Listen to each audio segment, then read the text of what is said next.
Hey, this is Beverly. I will not be denied Bozeman. Thank you guys so much for stopping by. I appreciate it so much.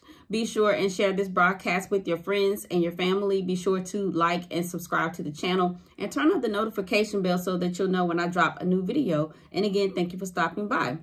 My video today is entitled, What is Your Weapon of Choice? In life, we are going to have to deal with or encounter regularly people who are difficult. And in order to be able to function with these people, we're going to have a weapon to fight with. Not that we are literally fighting them, but it's the situation that we have to make it through. And sometimes it's like a battle. And the reason why they are the way they are is irrelevant. I'll get into that a little later. But the reason why it's irrelevant is because you can't change anybody. You can only change yourself. You can present yourself in a way to where they're not as harsh as they could be, used to be, or want to be. But that's for your benefit. That gives you the peace of mind, because a lot of times when people are mean to you, it's because, and you know you haven't done anything to them, it's because there's something internal with them or something going on in their home life. So they're going to lash out at whoever's the closest, right? Or it could be jealousy, but that's a whole nother thing. So in order to be able to deal with these people, you have to have a weapon. And again, not a literal weapon, because it's not a literal fight. You're not going to, try to beat them down or nothing. But in order to deal with them, you have to have some type of weapon. When I thought about this particular message, I reminisced about all of the jobs I've had. And there has always been at least one person on every job I've ever had who was difficult in some kind of way. And they were difficult in the sense of trying to boss me around, trying to snitch, trying to make me look like I didn't know what I was doing, trying to shortchange me on supplies, or give me the hard stuff, or, the dirty stuff to do. And it was just, I was like, what, I ain't never done nothing to them. Why they, and sending out emails to make me, and including supervisors, to make me look like I made the mistake, or I didn't know what I was doing, in hopes of getting me in trouble. Or, coming to me with gossip about people and taking whatever I said and turning it around and then going back to other people. That's when I was younger and thought that you had to involve yourself in office gossip or work gossip or whatever. And sometimes stuff like that, I know you guys might be aware of those type situations. And sometimes those things spill over into neighborhoods. It spills over to families, churches, schools, whatever. But you have to have a weapon that will help you to sustain yourself, keep your cool, make you seem unbothered, because it could be a situation to where you have to be there, even if it's a person or people that you live with. And I'm going to share a couple of weapons to use, and hopefully it'll help you to be able to maintain. Before I do that, there's something I need you to understand. When you're dealing with difficult people and it seems like they are going out of their way to make your life miserable or make your job hard, I hate to say this, I really do, because when I heard it, it just got up under my skin. Don't take it personal.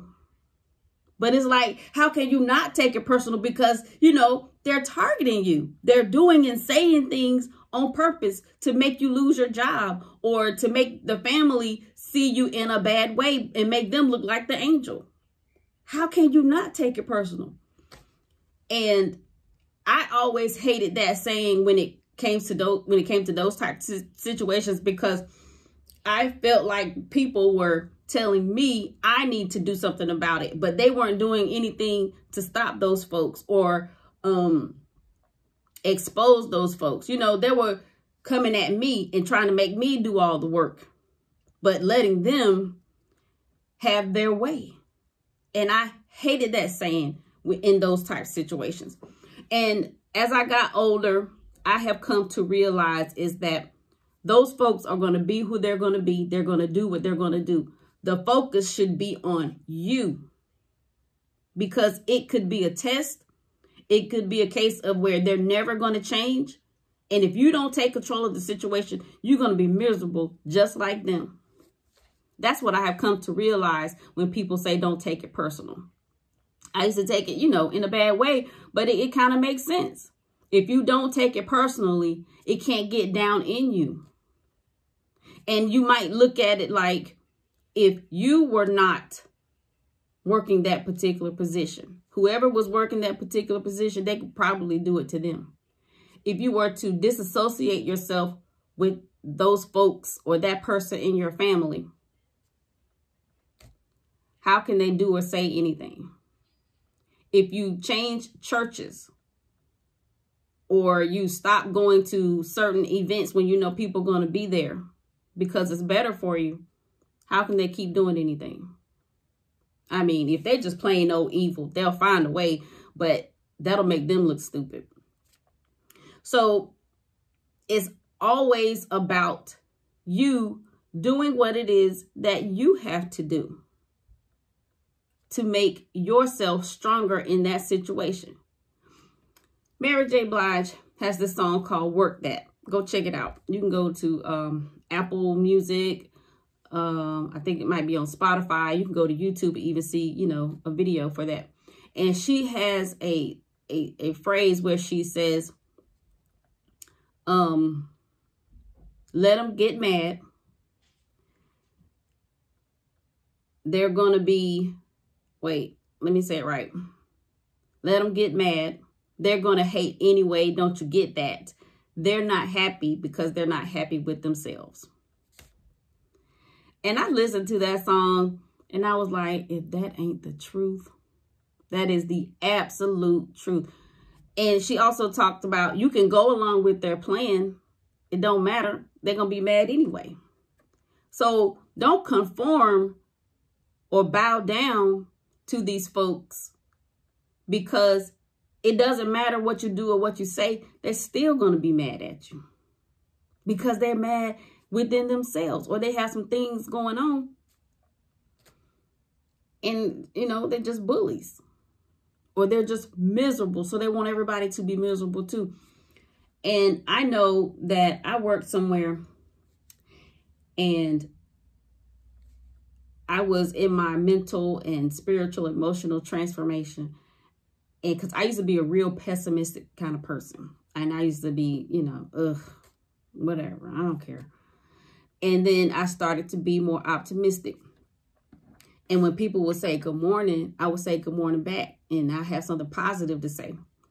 And this one person apparently didn't like the fact that I was so positive in the morning.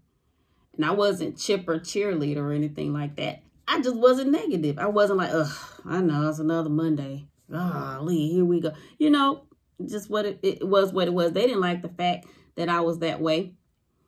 And I found out that they weren't happy with themselves. They had a miserable home life.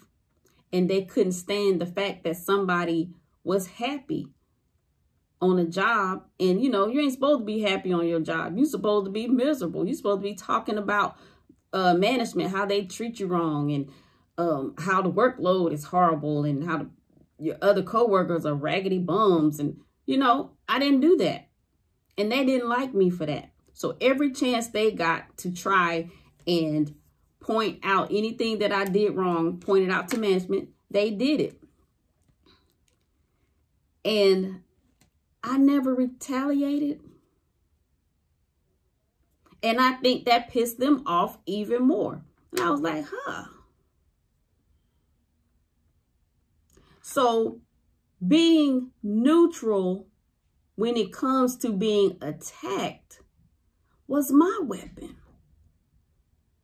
Being positive and upbeat when people talk to me, you know, in passing and having positive things to say to them and encouraging them, that was yet another weapon. They couldn't stand to hear that.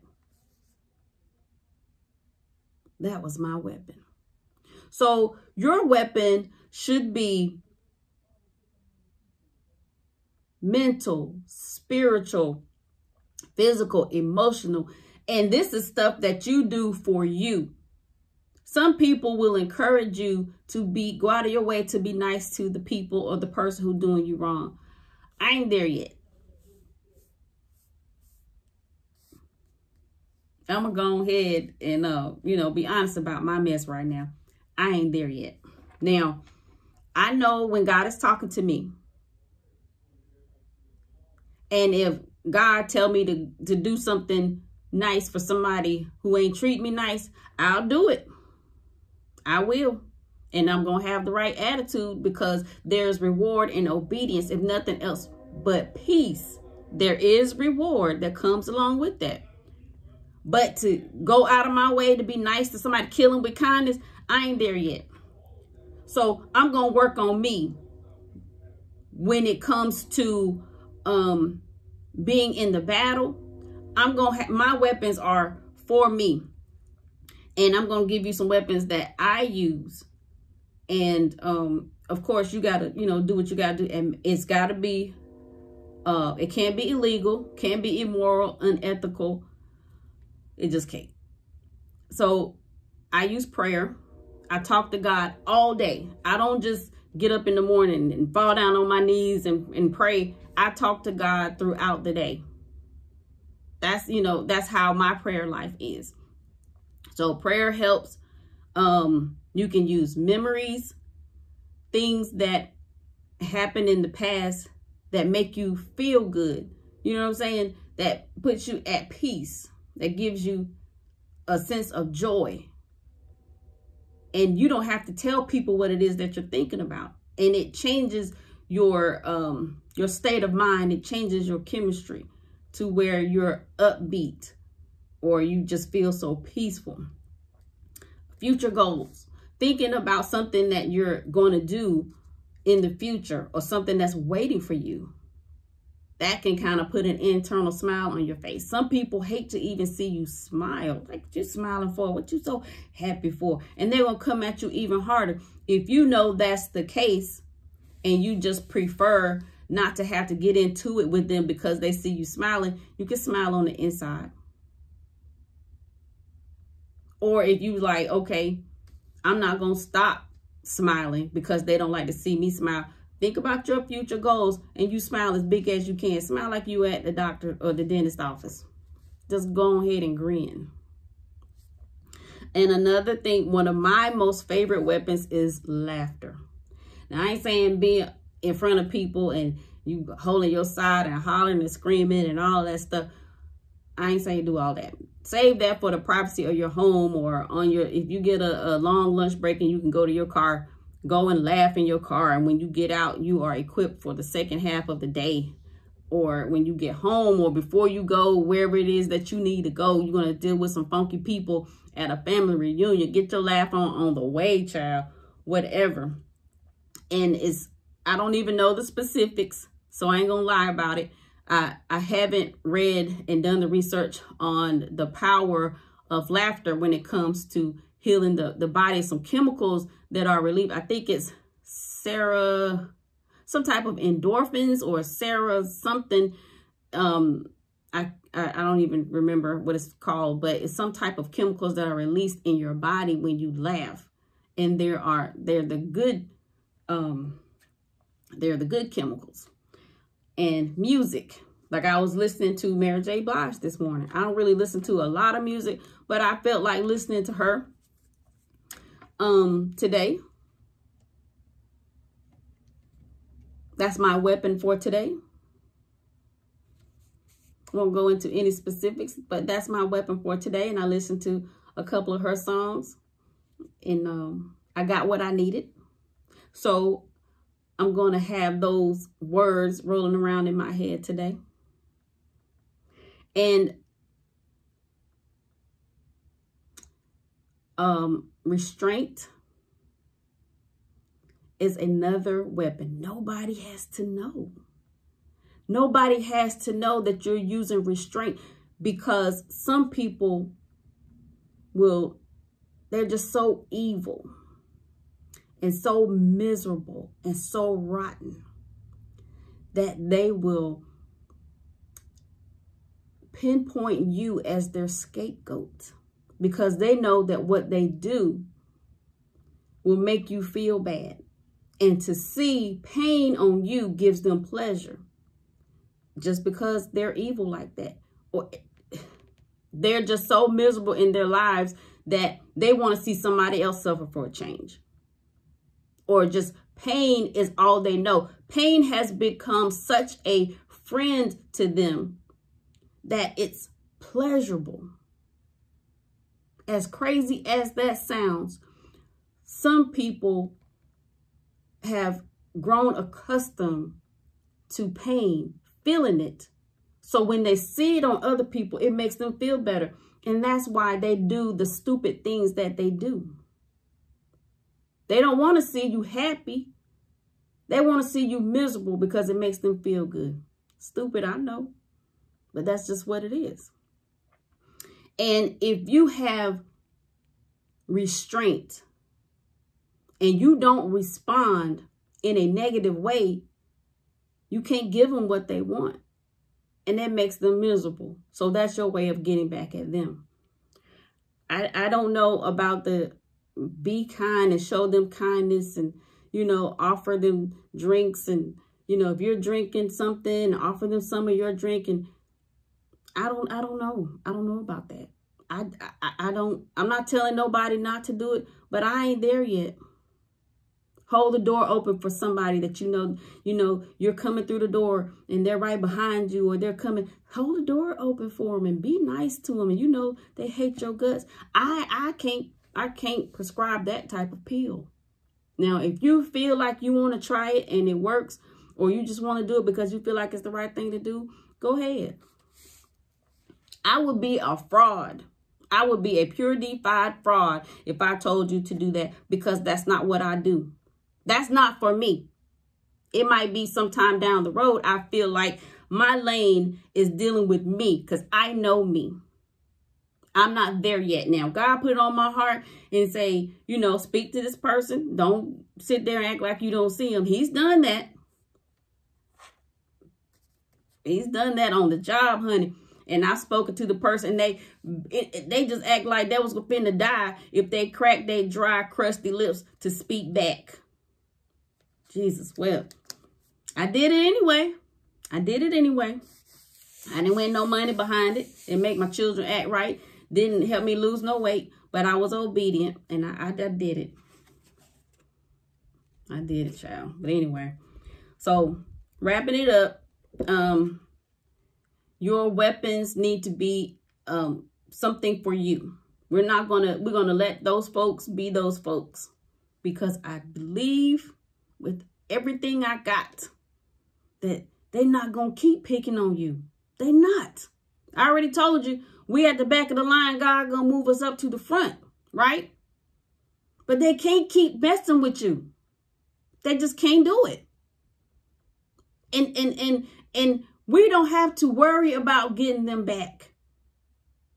We just need to be prepared for what's in store for us. And they think they don't like you now. They think they mad when they see you now. Them jaws are going to be extra, extra tight. It's going to be like somebody tightened the screw on their jaw. They just crush their teeth, tear up them dentures or whatever they got going on. Feelings falling out. Their jaw is going to be so darn tight. How'd she do that? How did he get the promotion? Why did she end up with him? I wanted him. And the sad part, the extra sad part, is that most of these folks got more than you. Their lives are sometimes better than our lives. But they can't stand us because we got the little bit that we got. That's ridiculous. But they can't keep picking forever. You get what I'm saying? They can't keep ridiculing us forever. They can't keep trying to set us up forever. Take the lesson out of the situation. Eat the meat and spit out the bones, as we country folks say. Get what you need to get. Grow from it. Build. Establish a more solid foundation. And let God move us ahead. They are either lessons or distractions. These folks who are trying to set us up, these folks who are being mean to us, these folks who are talking about us and dragging our names for filth, they are either lessons or distractions. Figure out which one they are and apply your weapons accordingly. The way I see it, at this stage of my life, at this age of my life, everybody is a lesson. Everybody is a lesson. Those who are coming, people are coming, new people are coming, and they're coming with the foolishness too, especially if you're trying to do work for the Lord, especially if you got goals and dreams that's going to do things to better other people. More people are coming with the foolishness. So you need to figure out which category they're in. If they are distractions, you just act like they ain't even there. If they lessons, eat the meat, spit out the bones, do what you need to do, and move forward. I be doggone if I'm going to let somebody stop me. I have overcome too much. I have survived too much. I mean, I ain't had this horrible, horrible life. But sometimes when you survive things up here, you are truly a survivor. I don't overcome too much and accomplish too much to let some evil, low down, gritty, grimy person with a fake smile or just plain sourpuss face, everybody know that they just cantankerous. You ain't stopping nothing. I'm going to eat the meat, spit out the bones, take this lesson, and get ready for elevation. Anyway, that's about it. Thank you guys so much for stopping by. I appreciate it so much. Be sure to release your genius. Pull off the impossible every day. Remember, you will have whatever it is that you say. So be positive when you speak, Queen.